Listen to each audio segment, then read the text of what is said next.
মহিলাকেও লাঠি নিয়ে পাহারা দিতে দেখছি, ৮০ বছরের বৃদ্ধকেও আমি লাঠি নিয়ে পাহারা দিতে দেখছি।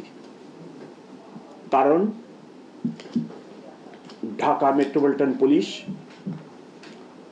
সম্পূর্ণভাবে একটা কমার মধ্যে পড়ে যায়। ঢাকাবাসী ওই আন্দোলনে অংশগ্রহণ করে এবং ঢাকা মেট্রোপলিটন পুলিশের নানা ধরনের কর্মকাণ্ডের সম্মুখীন হয়।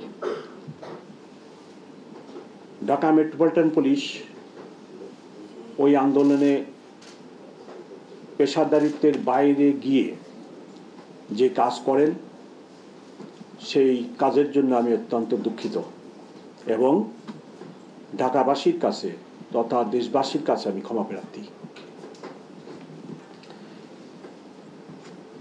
এই আন্দোলনের ফলশ্রুতিতে বর্তমানে ঢাকা মেট্রোপলিটন পুলিশ তথা বাংলাদেশ পুলিশ নতুনভাবে মানুষকে সেবা দেওয়ার জন্য কাজ শুরু করেছে। ইতিমধ্যে ঢাকা মেট্রোপলিটন পুলিশের ওই সময়ের যে সমস্ত পুলিশ কর্মকর্তা বিন্দু অপেশাদারিত্বের সাথে কাজ করেছে তাদেরকে বিভিন্ন জায়গায় বদলি করা হয় এবং অনেকের বিরুদ্ধে দেশের প্রচলিত আইনে ব্যবস্থাও নেওয়া হয়েছে, আপনারা সেটা জানেন। আমরা নতুনভাবে যে কাজ শুরু করেছি সেই জন্য ঢাকাবাসীর সহযোগিতা একান্ত কাম্য। ঢাকা শহরে কম বেশি ২ কোটি লোকের বসবাস। পৃথিবীতে এত ঘন বসতিপূর্ণ শহর আছে বলে আমার জানা নাই। তবে সমসাময়িক কালে এরূপ যে ২-১টি শহরের কথা শোনা যায় তার মধ্যে নাইজেরিয়ার লাগোস, দিল্লি কিছুটা, বোম্বে কিছুটা, এই ধরনের শহর বলে আমার জানা আছে। আমাদের এই ঢাকা শহরের নানাবিধ সমস্যা, সীমিত সংখ্যক রিসোর্স, পুলিশ কর্মকর্তা নিয়ে ২ কোটি লোকের নিরাপত্তা বিধান করতে হয়।